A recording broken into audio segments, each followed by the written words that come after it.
কে যেন জিজ্ঞেস করলো আমাকে? হ্যাঁ, আমি নুন দিয়ে পান্তা খেয়েছি কিনা? আরে আমি জেলের ছেলে, আমার নিঃশ্বাসে প্রশ্বাসে নুন রয়েছে। স্যার, 1 কেজি টমেটোর দাম কত জানেন? বলুন তো, লবণ কত করে কিলো? নুন দিয়ে পান্তা ভাত খেয়েছেন?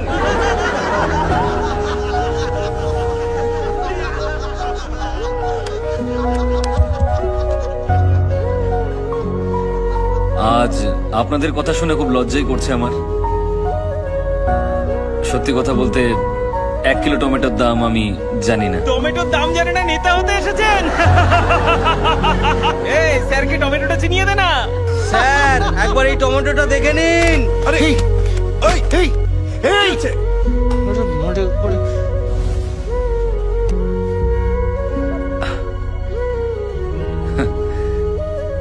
কিন্তু আমি আপনাদেরকে এই টমেটো নিয়ে একটা ক্রাইম স্টোরি শোনাতে পারি।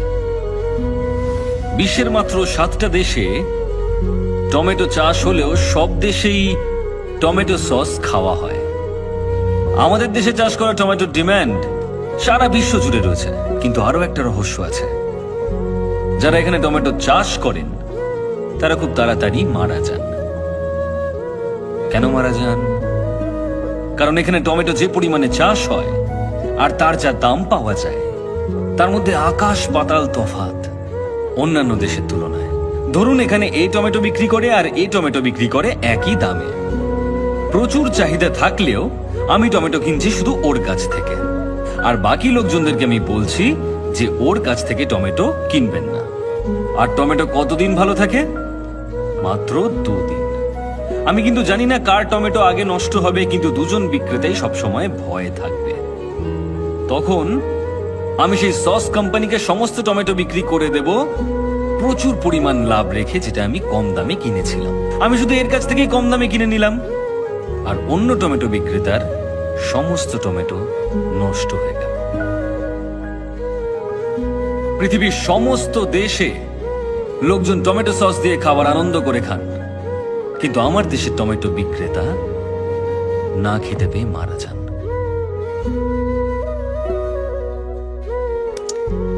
তাই পরের বার যদি আমাকে আপনারা টমেটো ছুঁড়তে চান, তাহলে দয়া করে ওই টমেটো বিক্রেতাদের কথা মনে রাখবেন।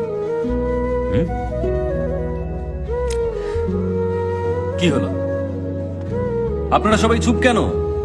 কারোর কিছু বলার থাকলে বলতে পারেন। স্যার, আমার একটা প্রশ্ন আছে। হ্যাঁ, বলুন না। আমরা কেউ এখানে ভোট দেওয়ার সময় যাই না, জানি যে ওটা জালি ভোট হয়ে যাবে, কিন্তু আপনি একটা ভোটের জন্য এত কিছু কেন করছেন? আপনি তো 49P সম্পর্কে সবকিছুই জানেন। ভোটের রেজাল্ট বন্ধ করে দিলেন, কোম্পানি থেকে পদত্যাগও করলেন। এসব কি স্যার? আপনারা আসল কারণটা জানতে চান? রামেশ্বরমে আমার বাড়ি। দারিদ্র্যের মধ্যে একটা ছোট্ট সাধারণ পরিবারে আমি বড় হয়েছিলাম, যার আশেপাশে প্রচুর জেলে পরিবার বসবাস করত। মাছ ধরে জেলেরা সবসময় বেঁচে ফিরত না, আর মৃত জেলেদের পরিবার তিলে তিলে অনাহারে মারা যেত। অভাব এতটাই বেশি ছিল। তারপর একটা ইলেকশন আসে। ইলেকশনের সময় সমস্ত ক্যান্ডিডেটরা আমাদের কাছে আসেন। ভোটের দিন অনেকেই সমুদ্রে চলে যান, আমিও তাদের সঙ্গে গিয়েছিলাম। আমরা যখন সমুদ্রে, সেই সময় নির্বাচন হয়। আমাদের নির্বাচিত ব্যক্তিরা কিন্তু 5 বছর শক্তিশালী হলেও আমরা প্রত্যেকটা মানুষ একদিন ভীষণ শক্তিশালী। যারা যারা ভুল বুঝে সেই সময় সমুদ্রে গিয়েছিল, তারা সবাই ফিরে আসার চেষ্টা করে। আর সেদিন নির্বাচনকে কেন্দ্র করে আমাদের এলাকায় একটা দাঙ্গা তৈরি হয়। আর সেই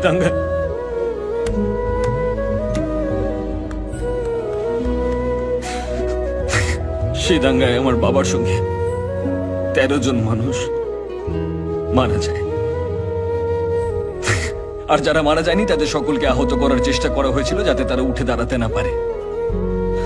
আমার বাবা দাঙ্গার বিরুদ্ধে লড়েছিল, কিন্তু কেউ আমার বাবাকে বাঁচাতে আসেনি। একটা মানুষ মারা যাওয়ার পর তার সমস্ত অন্ত্যেষ্টিক্রিয়া করার জন্য 2000 টাকা খরচ হয়, আর জেলেদের 2 বছর লাগে ওই 2000 টাকা কামাতে। সুতরাং মৃতের শরীর নিয়ে এসো আর সেটাকে সমুদ্রে ছুঁড়ে ফেলে দাও। আমার বাবাকেও আমি মারা যাওয়ার পর সমুদ্রে ছুঁড়ে ফেলেছি। শুনেছি সমুদ্রে মৃতের অস্থি বিসর্জন করা হয়, কিন্তু আমি আমার বাবাকে করেছি।